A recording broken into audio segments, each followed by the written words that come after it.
Hello, everybody. How are you? My name is Tino, and today we're going to be talking about The Wind-Up Bird Chronicle by Haruki Murakami.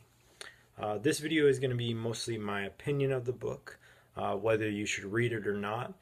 So I'm going to do like an extended commentary on this piece of literature. Um, Now, this copy I have is 600 pages long. It's a hardcover book. It comes with a dust jacket, which I don't have on. And so if I talk about page numbers, which I'm probably not, this is the copy that I'm going to have read. Um, to dive into the plot of the book, we're just going to start off right now. To dive into the plot of the book, you have the main character, which we'll call Bob. Bob is on the lookout for a cat. He loses his house cat, and an impetus for the book, I guess, the main quest that this book starts out with is the author's quest to find his lost cat. This leads him to a lot of interesting characters, and yeah, he ends up kind of moving from his simple reality, which is he doesn't have a job, he's in a relationship, which is pretty non-existent because he doesn't see his wife that much because she has a busy job. He leads from that reality to more so his subconscious and his dreamlike reality. Um, Now, something that interests me about the writer's books, which I think he's written a lot of books. He's considered a modern master, actually. So he's highly regarded, Haruki Murakami, and he is a Japanese writer. I think he's lived most of his life in Japan, though he probably lives maybe in a city like New York or something like that currently, or at least for a portion of his life.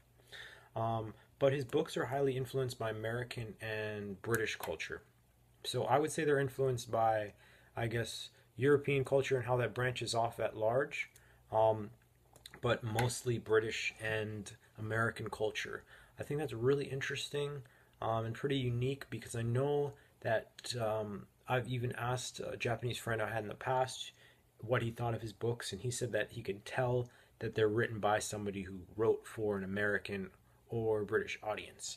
You could tell by how they're written, you could tell by the references, which I think are pretty obvious. How there's not many Japanese people, if any, that are mentioned in his books, but they're highly, a lot of Americans, British people, and European people are mentioned in his books. Which would be interesting if, for example, there were an American writer who only talked about Japanese culture. So I do think that's interesting. Um, this book has, a lot of detail, um, descriptions of the food that the narrator is eating, the time of day, the clothing, things like that are talked about a lot. Now, me coming from somebody who appreciates more of like a Flaubert-ian approach to literature, who I really desire for every single thing to have a meaning in the book, if it is included. If you don't include the food, then I'm not going to think there's a meaning of it. But if you write about the food and spend more than like half a sentence talking about that food, then I'm going to think that there's a meaning, especially when that food is brought up again and again and again. I'm going to think that there's meaning to that because that's my natural tendency, and I desire for there to be meaning in it, which you do not get from this book. All of the descriptions of food and clothing and stuff like that don't otherwise from otherwise face value, like for example polka dots could be seen as a little bit confusing. So that's all that you're going to get from it is an element of confusion. You're not going to get any kind of deeper idea, some deeper, I guess, some metaphorical meaning other than that symbolic meaning in it. Which I didn't particularly like because this is a long book, and if you read word by word, it would take a long time to get through. So I wish that some of that is thrown out. So to maximize plot of the book and minimize just superfluity. I don't even think that's a word, but because a lot of that stuff he does linger on it. As a writer, he lingers on a lot of that stuff, which I don't particularly enjoy. Because when I read a book, I wanna get the book. I don't, and I want things to mean something, as I stated. Um, but who knows? Somebody might enjoy that. If you've read his other books, it's really similar. The details and stuff like that are similar. I've read After Dark, which is the only other book by him I've read, and it's very similarly written, though this one more details are included. Um, there's a lot of characters in this book, um, mostly female characters, but there's a lot of characters, which is interesting because there's not that much action in the book, but there's a lot of characters. So a lot of the writing in the book is based on the author's subtle interactions with those characters, not so much action that occurs with those characters. Interesting names are included throughout the book. People are named Nutmeg and Cinnamon. Again, references to American and English culture a little bit in there. Um, you know, one character named Mr. Honda, character named Krita Kano, which is named after Crete. Of course, another reference to Europe in that as well. Um, so there's a lot of characters in the book. There's kind of an abrasive quality to this book because rape is a topic that's explored a little bit because, one of the author's acquaintances, another character in the book, claims to be raped by the main character's Bob's brother-in-law. Now, interesting enough, the main Bob's brother-in-law has the same name as Bob's cat. I don't think there's really any meaning in that. I wanted there to be. I kind of wanted the cat to turn into his brother or something like that, but it doesn't get that dreamlike. I really like dreamlike, but this kind of like hovers in like that lucid state where it's almost a dream, but it's not really there. So it's like you're going to sleep and things start to look a little weird and you forget who you talk to, but it's not like intense dreamlike. So I wanted to go there, but it's okay that it didn't go there. But if I wrote the book, it would certainly go there. So, like I said, there's abrasive imagery in this. That rape topic is not so much explored, but it's addressed. There are sex scenes throughout the book. I'd say, as I remember, there's about 5 sex scenes throughout the book. And there is a lot of violence depicted in letters that the author reads. These letters from Mr. Honda or people related to Mr. Honda, depictions of the war taking place between Japan and China while in China. I think it has something to do with Manchuria, the Manchurian War, if there's a thing such as that. And I'm not a big history buff. And so there's a lot of very graphic depictions in those letters. Um, the a well, and when I say well, I mean a hole that's dug in the ground that you use to get water out of. A well is a large place in the book. That's one of the main places of the book that the author travels to. Um, you know, that's like a recurring spot in the book is a well. The author goes down into this well, a dry well in particular, goes down into the well and has this dreamlike stuff happen to him. I wanted the well to be explored more in terms of I wanted to occupy a more like, and like the allegory of the cave sort of mentality to it. I really wanted to dive into it more, but the author will kind of bring up large concepts like below, like underground water, like so he'll bring up a large concept like that, but he won't like delve into meaning so much as he'll just bring it up and be like, yeah, so water, um, mentioned in this letter by Mr. Honda.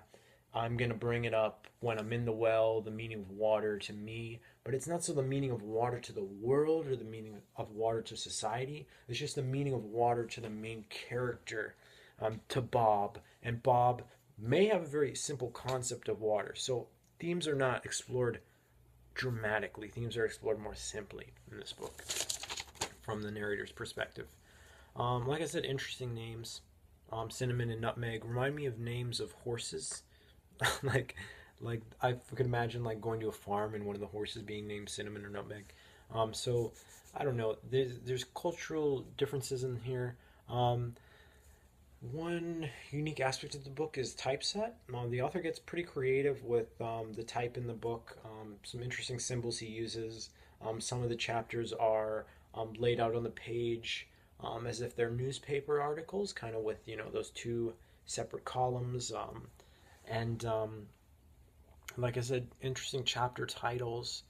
Um, some major themes in the book: idleness, depression, sex, disappearing, subconscious, confusion, and violence. So those are going to be major themes of the book. Um, Now, the author kind of, like I said, he presents themes, but I find much of the book to be superficial.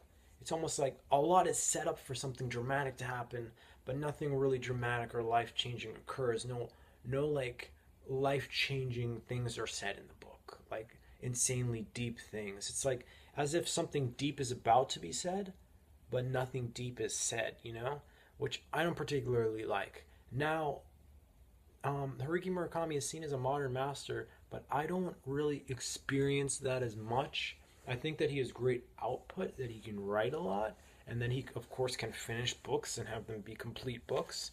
But I don't feel like there's I want more of a philosophy in his works, whereas they're much more influenced by postmodernism, which is typically, in my opinion, the anti philosophy. Um, the philosophy of anti-philosophy, which is that it's a lack it lacks a choice of perspective, and more so a unit like I don't know. I was gonna you say unilateral, but I don't think that really applies. Kind of a universal perspective is implied. Whereas if you separated this character, and said this is what Bob represents, Bob wouldn't represent that much. Bob is doesn't he has a lot of history behind him in this book, but Bob is not much. If you hold him in your hand and you have this is what Bob is, it wouldn't fill your hand in my opinion. It would be kind of a simpler characterization of a person, whereas a lot took place, a lot was mentioned, a lot of thoughts were said, but I don't feel close to Bob. I don't feel like I really get to know like him, his vulnerability or anything. The author, the not the author, but the Bob doesn't feel. I don't feel I got to know who he really was. And I feel like it was made to seem like I did, but I'm not sure if I did. Um, so those were my thoughts about the book, and that's going to be it. I'd say out of a 10, I would give this book a 5.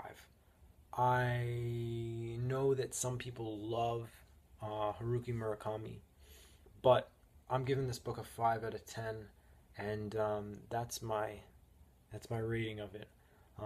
My name is Tino. Join me for my next review, where I'll be talking about East of Eden.